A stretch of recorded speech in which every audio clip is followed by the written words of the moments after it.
For somebody that's, a newer agent that's getting started in the business, I think it's really important to have that conversation of, okay, this is the reality of being an agent. And sometimes it's amazing. We'll have multiple closings in a month and you see a lot of that success. Maybe you close a really big deal and things are awesome and happy, but there are months where you may not have a closing, or your marketing or your prospecting isn't where it needs to be. Sometimes you really have to dig deep, right? So for me personally, I have 2 young boys, 5 and 9, and I love being a dad so much.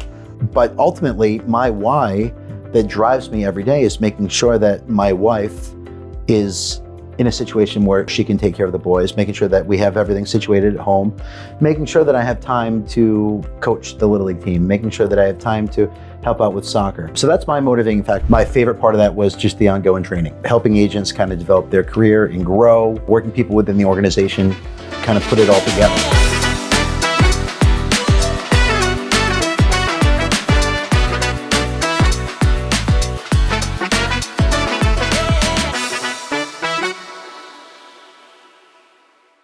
Welcome everybody, I'm Kamil Sarji, the host of Just 2 Minutes, and today I have Jesse here. Jesse, you want to tell us about yourself?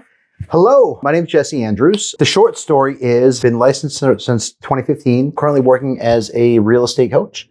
So what I do is I basically help newer agents get up and running, figuring out what the business looks like, how to lead generate, how to prospect, and also working with current agents who are kind of in a rut. Maybe they're struggling for production. Maybe they kind of need a little kick in the butt, a little bit of accountability, a little bit of a motivator to really get going and build their career. Very much like you, Kamil, I love systems. I feel like if we're going to create a business and not a job, we need to get systems in place and really kind of, responsibly grow our business so then we can handle the leads and handle the business and live happily ever after. Absolutely, absolutely. As you know, this show is called Just 2 Minutes. And I have my timer here to keep me on track. But I have some questions for you. So we're going to get started. Now, if your life was a TV show, what TV show you think it would be? That's a great question. I'm very much a family man. So that's my priority. That's kind of what drives me. And Family Guy, then? I do love me some Family Guy, but we're a little bit more wholesome than that. I don't know. That's a heck of a question.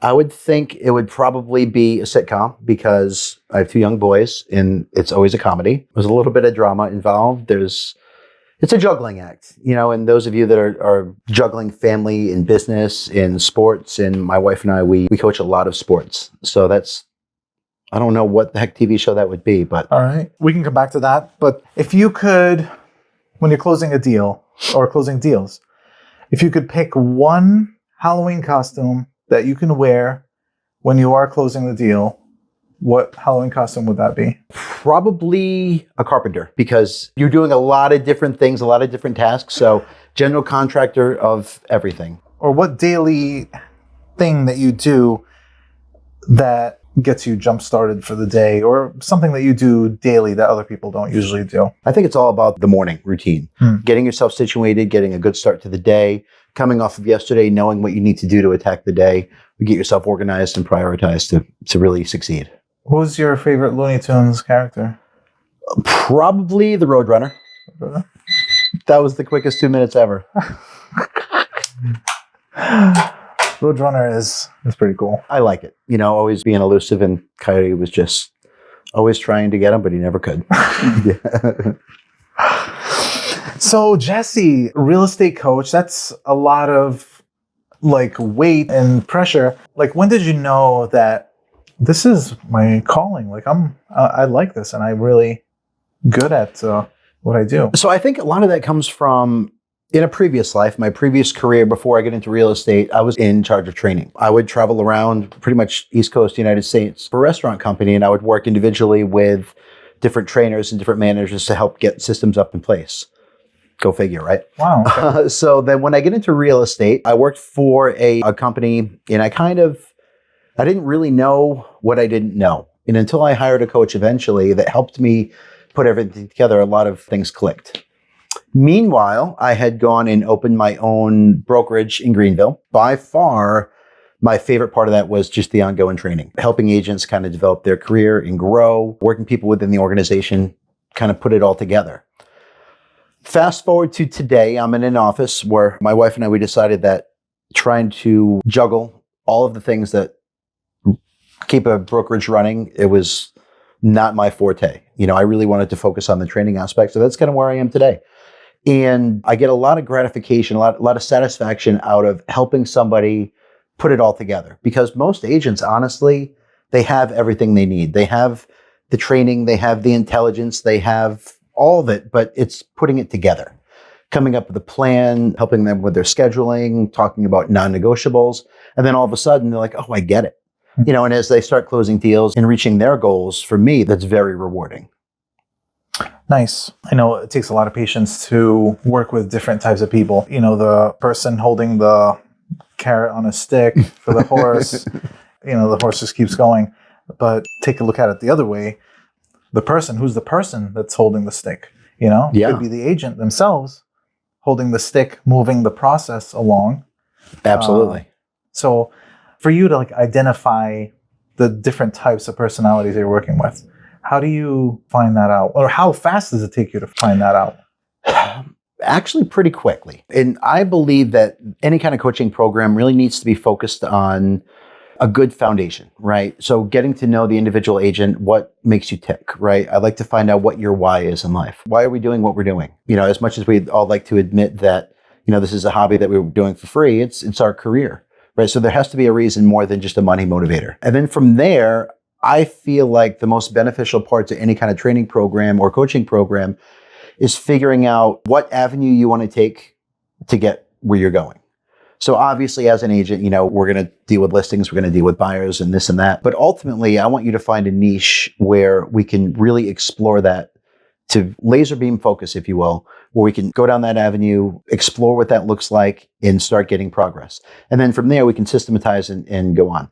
Now, I know some people are visual learners. Some people want me to demonstrate. Some people will need to know the whole process A to Z before we can even start. And that's what makes people unique, right? So identifying what that looks like and then figuring out how we can work together to help the individual learn, as well as not just focus on all this education, but it's also real world activity.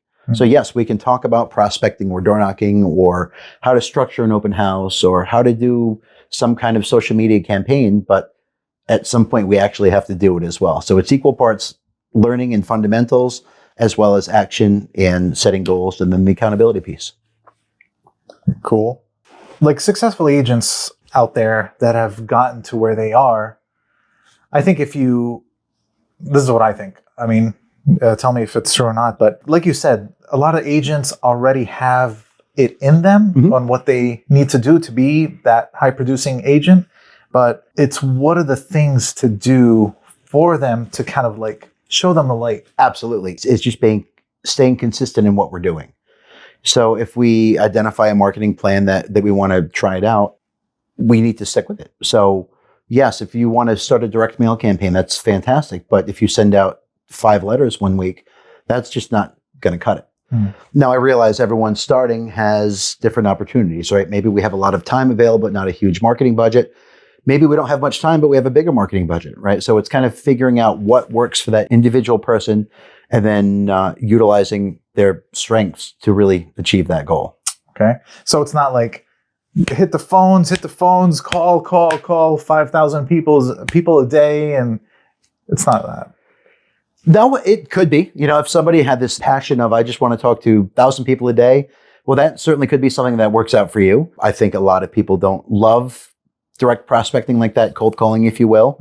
But no, I think there's more to it than that. I think there's a lot of different ways to explore marketing as a whole. A lot of times it's not even something that's super obvious, right? Maybe it's a collaboration, or if an agent loves pets, right? Has this super foundation to their pet and they love the community. Okay, well then let's find a groomer where we can co-collab and go do a campaign that way.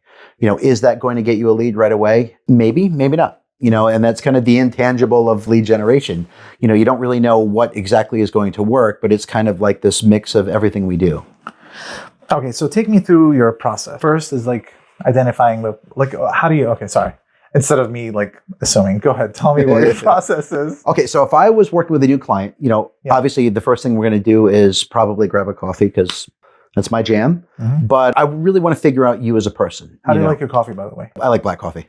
Black, okay. Yep. Okay. Just black coffee. So you'd get black coffee? I get a black coffee and sit down. Usually a nice coffee guy. Okay. However, I don't mind a good hot coffee every now and then.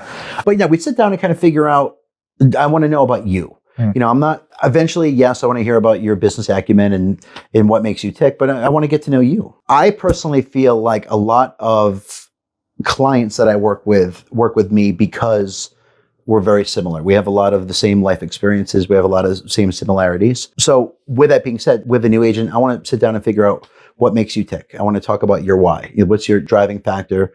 Because someday it's tough to get out of bed. Going to be on the phone today, or I have appointments and you're just not feeling it. You need to dig deep sometimes to really push yourself to do the things that you need to do.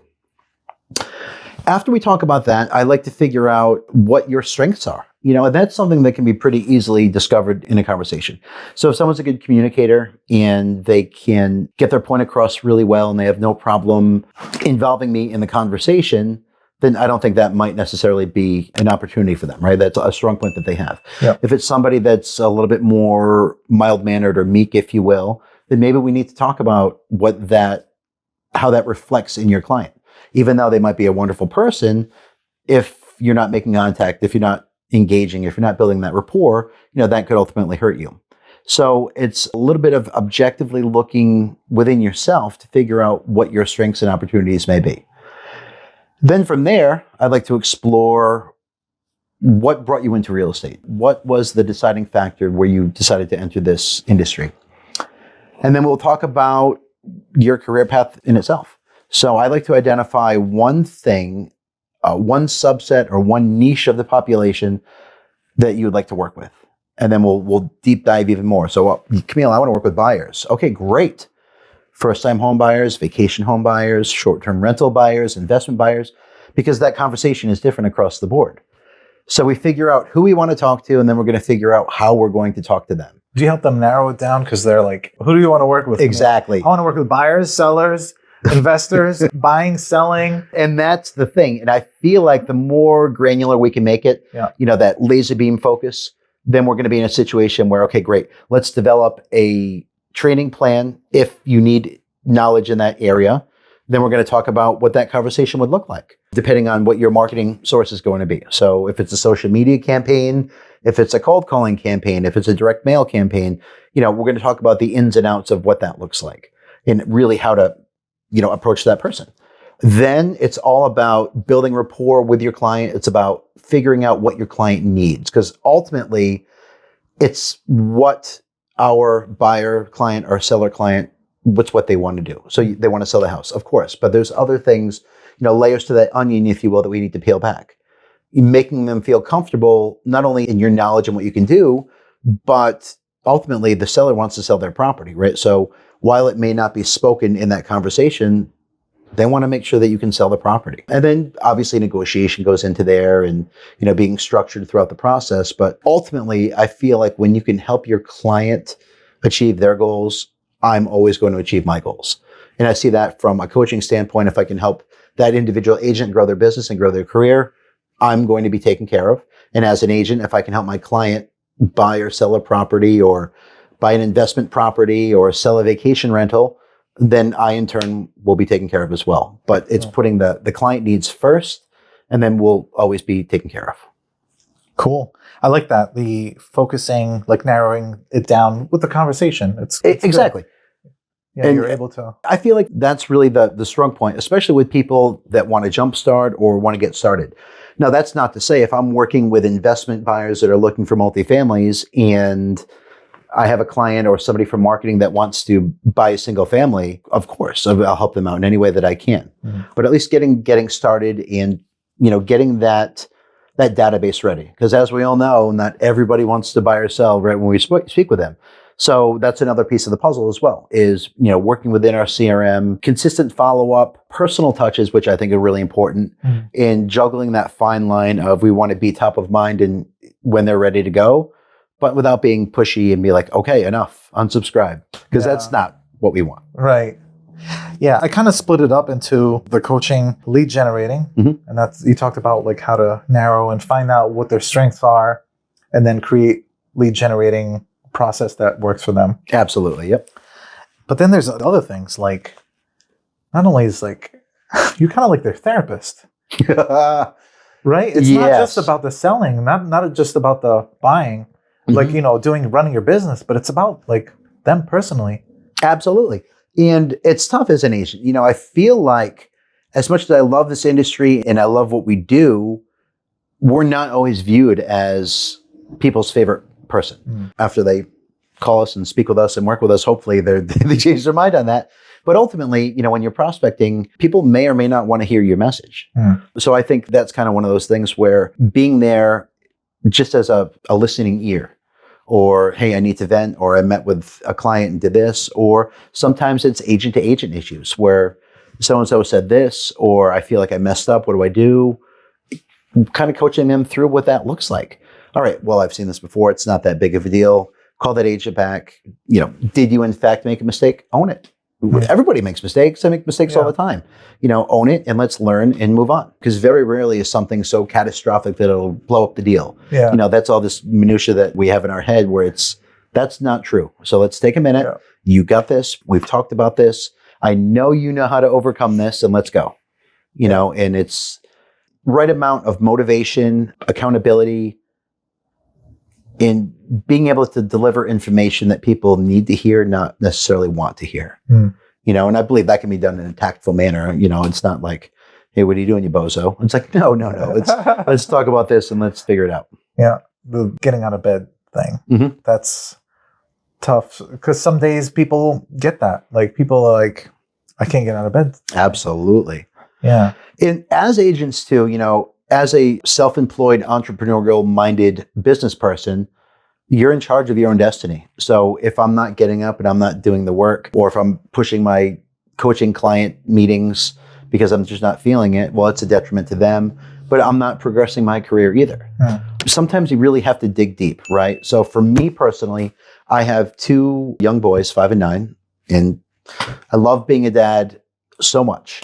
But ultimately, my why that drives me every day is making sure that my wife is in a situation where she can take care of the boys, making sure that we have everything situated at home, making sure that I have time to coach the Little League team, making sure that I have time to help out with soccer. So that's my motivating factor. And there are days where you're just like, oh, I'm not feeling it. But sometimes we don't have the choice. But with that being said, a big thing that I'm really big on is creating some time for yourself as well. You have to refill your own cup because you're going to get burned out, especially in this business where I could be watching TV with the kids at 7 o'clock at night and I get a call and I know it's a real estate call. I have to take that.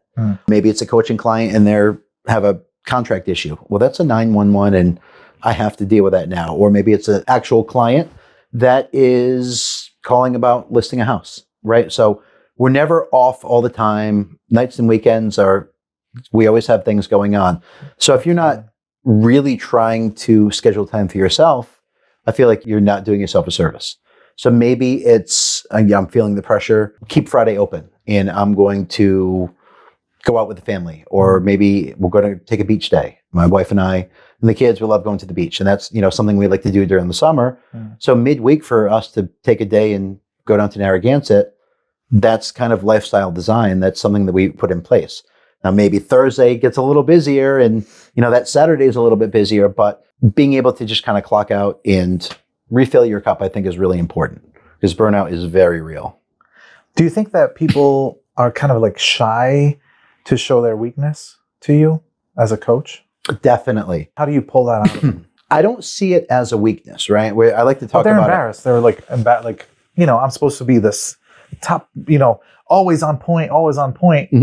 And then it's kind of like they let you down and let themselves down and let the world and the universe down. Absolutely. And it's like this imposter syndrome where they feel like they need to be on top of everything and not letting anything slip through the cracks and returning every call in a timely manner and being on top of every deadline. And while, yes, we all strive for that, we're human. and people make mistakes. And, I'm lucky that I married a woman that's very detail oriented and very structured in the schedule, because my comfort zone is chaos, right? So that doesn't work for me. So my wife, thankfully, is any good partnership, she kind of keeps me in check, right? Yeah. And she helps me organize and prioritize and stay on top of things. Everybody has something within themselves that they don't love or that they try to hide or mask. I feel like we need to talk about that. So if scheduling for somebody or time management is an issue, let's just talk about it and we can figure it out. So maybe let's explore time blocking where, okay, we're going to turn our phone off and from 9 to 11, you're going to do this and this and this. Or maybe you need to reassess it at the end of the day. Maybe it's a task list. Maybe it's, a more fluid schedule where if something comes up, we can address that, but I still know that I need to do X, Y, Z. So everybody's a little bit different. I feel like one size fits all is not appropriate, because then it becomes like this generic program instead of like a really tailored coaching program. So I'm sure this happened, but coaching someone and then they disappear for a few days. Again, I don't know. Are they like embarrassed because they again failed you and failed the universe? And absolutely, I see that pretty often. Okay, and if somebody falls off or life happens. So I have one client, and really structured, really diligent. Kids are on vacation. He didn't make the calls he wanted to. He missed an appointment, a couple other things, and we're talking about it. And I instantly knew. So we have a Friday follow-up every week. And I can hear in his voice, so I'm like, what's going on? And he's like, I had a rough week. I'm like, well, what's going on? He's like, well, the kids were on vacation and we did this and this and this. I'm like, so what?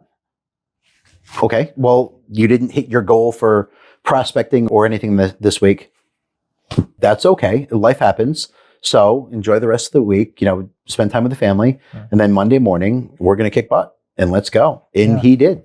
So sometimes you have to give yourself a little bit of grace because we're juggling a lot of different things here. Life is complicated. Life is tricky. I don't want to be a source of anxiety or pressure. I want to be a gentle reminder that, hey, this is what we're doing. This is what we're all about. This is why you're doing this. So let's go. What percentage of people do you think are like that? I would say that everybody has that. Almost everybody has that inside where something's going to happen, something's going to come up. I'm going to fall short in some way. But to handle that from a harsh place isn't necessary. Though some people need a little bit more tough love than others. My oldest son, the sweetest boy in the world, if I'm like, oh, I'm disappointed in you, that's enough where he's going to like get everything in check. My youngest, he's rambunctious. And, sometimes you have to be like, listen, what's going on with you? So everybody's different, and I see that with coaching clients as well. So a lot of people have that natural tendency to slip, and then if they do, they get embarrassed or they try to disguise it or hide it. I'm all about, let's put it out there. Talk to me about it. You don't need to be embarrassed. People that know me in real life will know that, I'm a goofball in a lot of ways, and I'm just going to put myself out there, and sometimes you need to fall to learn how to get back up. Yeah.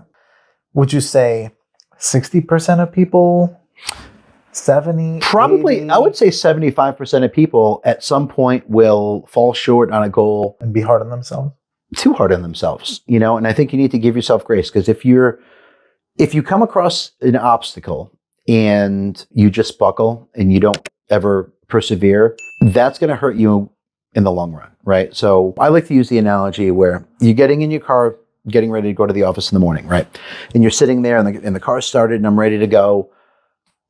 If you sit there and wait for every streetlight to turn green before you leave your driveway, you're not going to do it. So we're going to pull out of the driveway and we're going to drive down and we get to a red light. That red light being an obstacle, we're going to figure out how to get around it. We're going to, come up with a way to overcome. Then you're going to drive a little bit more and then you hit another red light. Okay, then we're going to figure that out. It's a good mix of ready, fire, aim in a responsible way. So when people do fall short or they may not hit a goal or they make a mistake, let's learn from that and let's move on. If it's a constant thing, then let's figure out where that hiccup is and why it's being a problem, why it's getting in the way for you. Well, I like that car thing, like, getting out and just like It's a red light. Oh my gosh, that's really cool. What do you think of people who overthink? They have all the tools ready to go, but they're overthinking things. Like, all right, so I pick up the phone, right? Okay. And then I start dialing it. Okay. All right. And then someone says hello. What do I say after that? Right. So what's the overthinking? I think it's just a natural tendency. I'm a big believer in, like I mentioned before, we talk about what your strategy is, what your game plan is. And then let's just say I'm going to talk with multifamily owners who might potentially want to sell, right? And I'm going to reach out to them via cold calling, right? So we're going to talk about setting up the process, how to actually cold call, how to responsibly do that, how to respect the TCPA so we're not getting ourselves in trouble, how to respect clients that don't want to be spoken with. Then we're going to talk about what that conversation looks like. And not only to the fact of okay, this is generally what you'd want to say. I'm going to help you create a script that matches your energy, matches your skill set, matches you as a person. So now it's hey, Kamil, this is Jesse Andrews. I know this call is completely random, but I'm just calling you about your property over on Park Avenue. The reason why I'm calling is I have a lot of investors right now that are looking to buy a property just like yours, 3 units. I don't suppose you've ever thought about selling your property. Maybe it's more complicated than that. Maybe it's a little bit lighter. And then we're going to practice that. And that's where it gets really corny and cheesy, but I want you to be comfortable with it, right? I don't want you to spend your money reaching out to people or, worse yet, even possibly ruining, your image or your business image. So I want you to be ready to go, well adapted for that conversation. We talk about obstacles, right? How to overcome objections. Oh, well, if I do sell it, I'd never use an agent. Okay, well, let's talk about that. I understand. Tell me about that. Why? Well, I want to save on a commission. Okay, well, I respect that. And, honestly, I'd probably want to save a commission as well. But what if I told you that I could help you sell this property and even with my commission, you would net more money, and let me show you how. So it's being able to be comfortable with the conversation and taking those objections and kind of bringing it back into the conversation, right? But that's only going to happen if we're sitting down in the office and we're talking about what that looks like and we're practicing.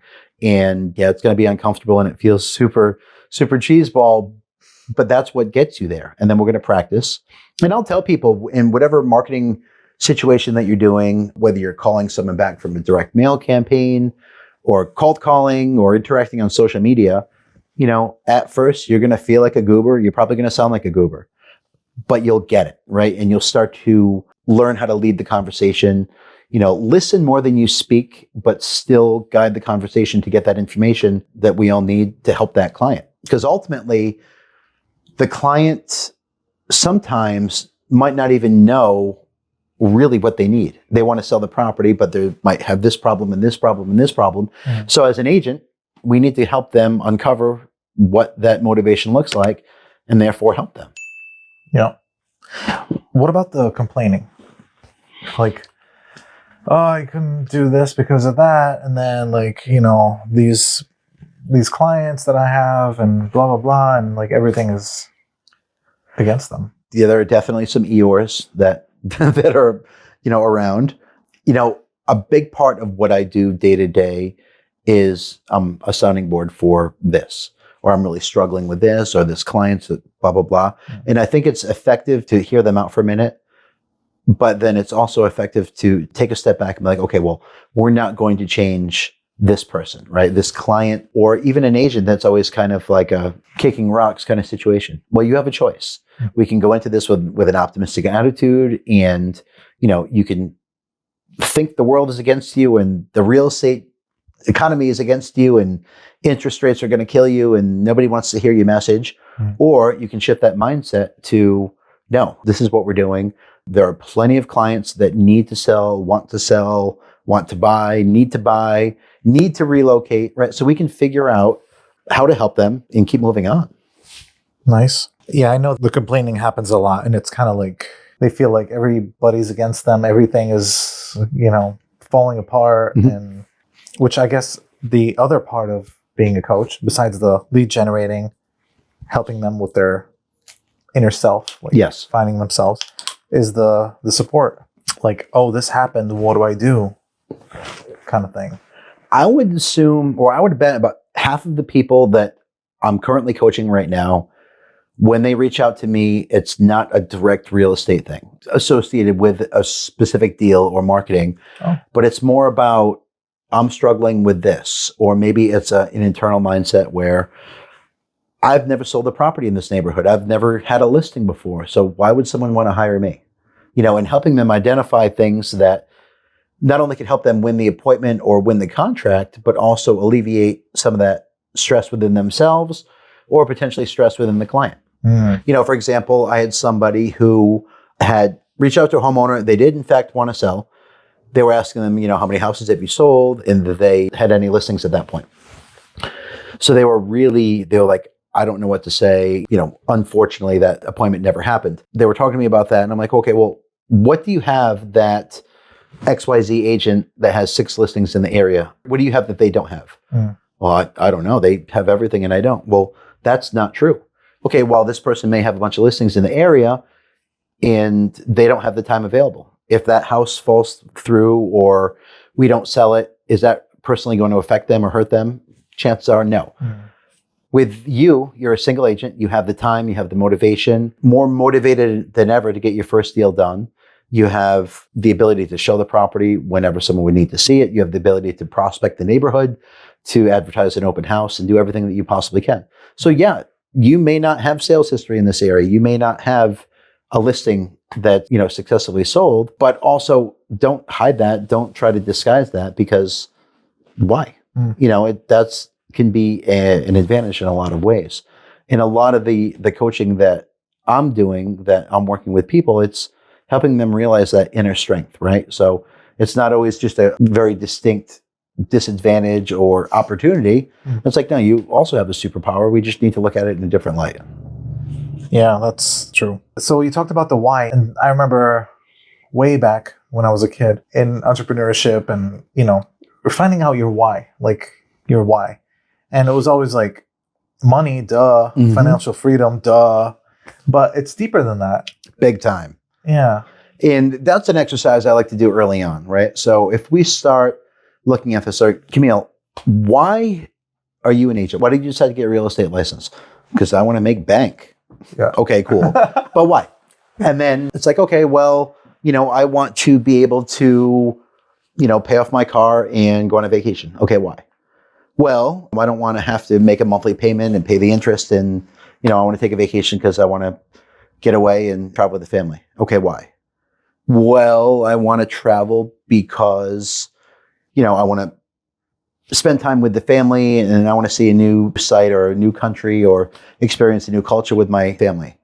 Okay, why? Talk to me about that. They get annoyed sometimes, but ultimately what it boils down to is, well, my why is I want to be financially free so I can create memories with my children, create life experiences. So when they're older and they have children or family or whatever, they can remember this experience. They can remember traveling and, going to Italy. They can remember going to Greece. So when you really, really dial it down, you can really see that motivating factor. And believe it or not, a lot of people don't realize that up front. That's the thing that helps get you out of bed on those gloomy days. And that's the thing that really can, help keep you going when you need it.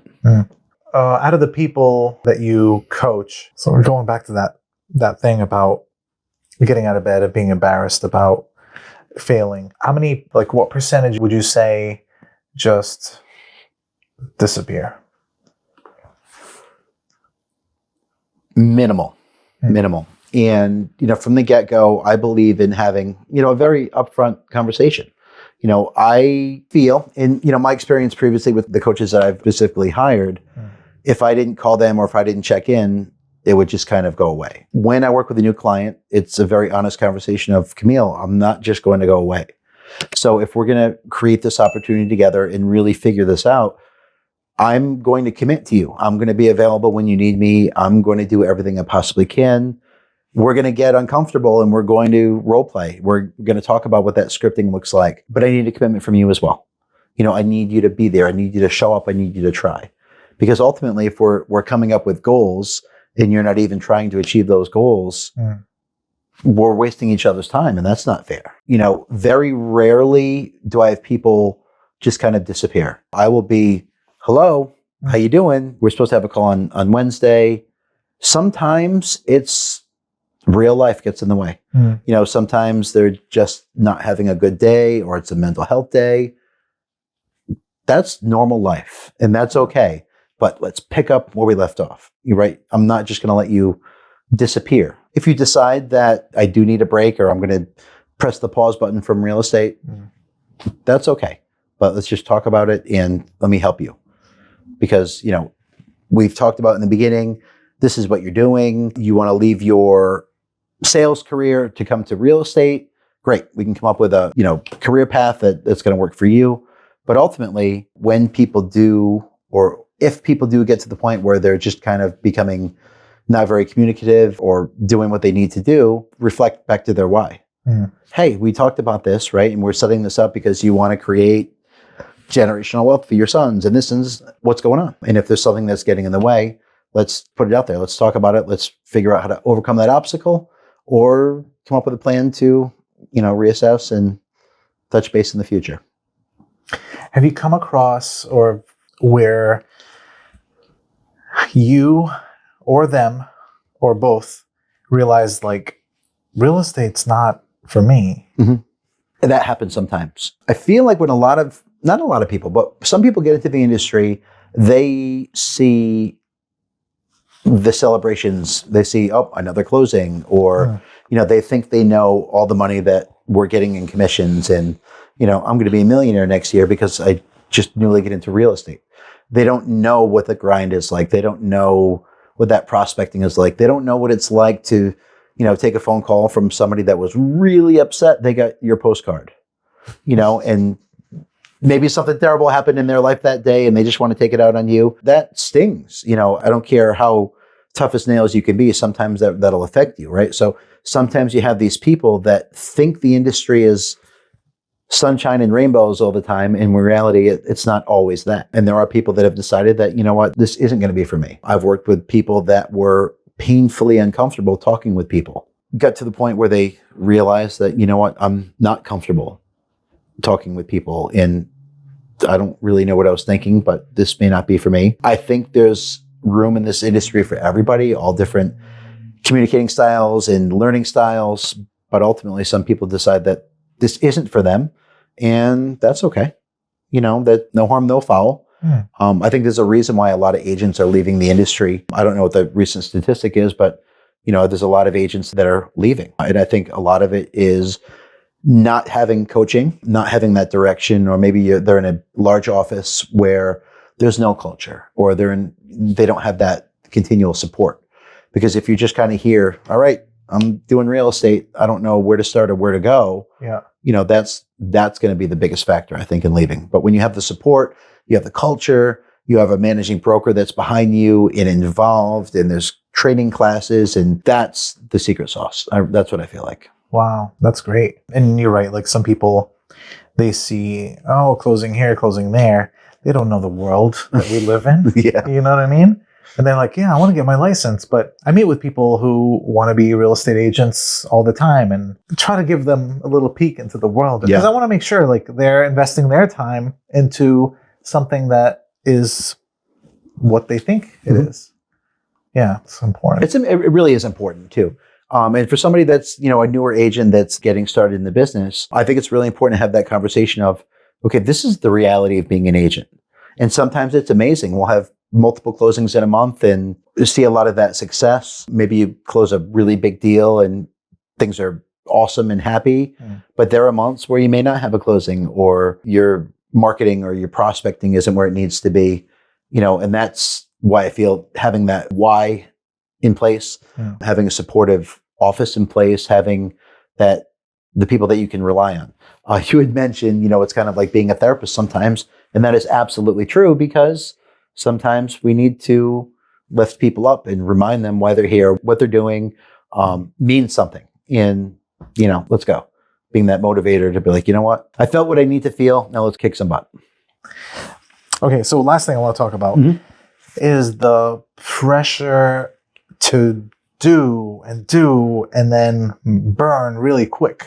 There has to be a way to enjoy what you're doing, and that being your kind of break Because I think like a lot of agents like put, oh my gosh, I got to do this, and then they stress themselves out too much, and it's like, you don't have to stress. No, just chill. Everything's cool. Like everything's happening. You know what I mean? Like you have to, and to get them to that, like, because they'll burn fast and they'll be gone for a day or two. Yeah.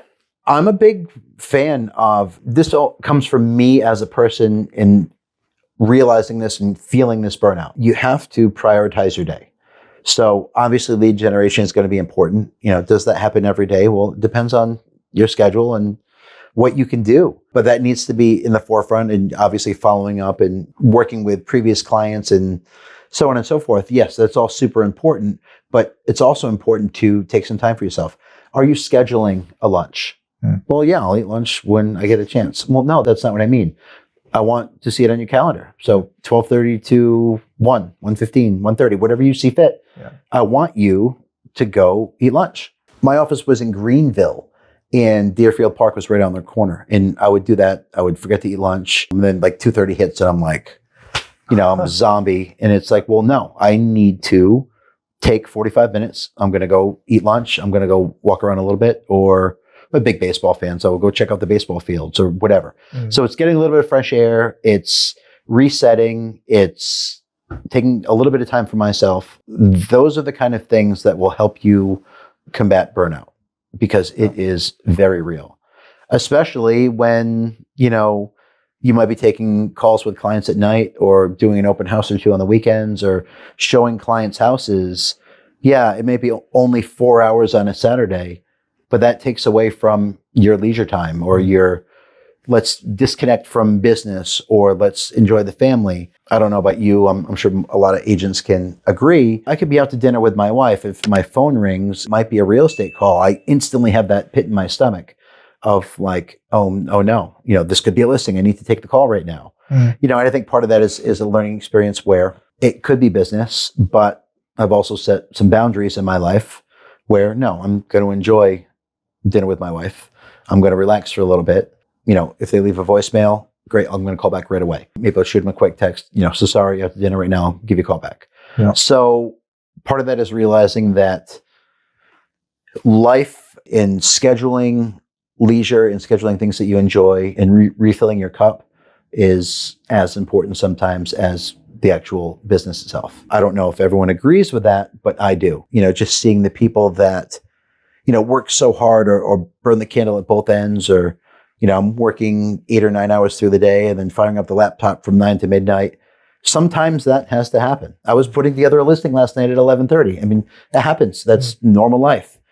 But I'm also going to be able to go home tonight and have dinner with the family and, have a few hours where it's just us. It's a juggling act for sure. And sometimes people just need a little bit of help with that.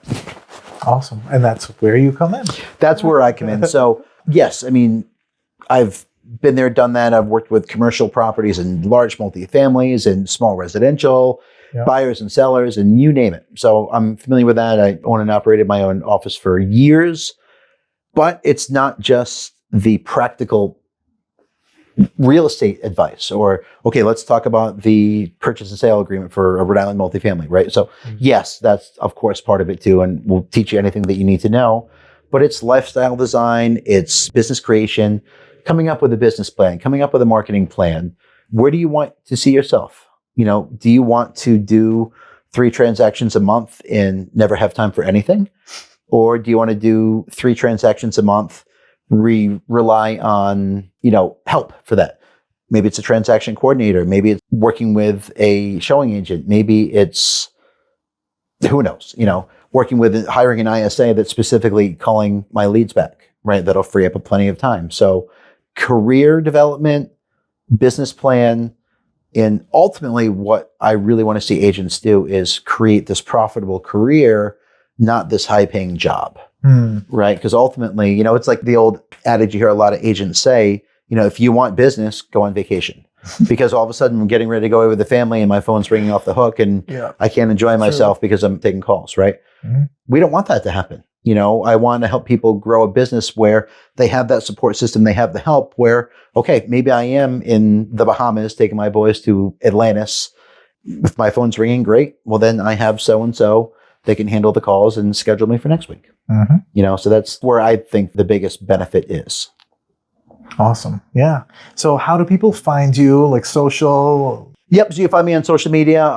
Jesse Andrews, my personal account, it's pretty widely available. Jesse Andrews Real Estate. They can reach out to me directly.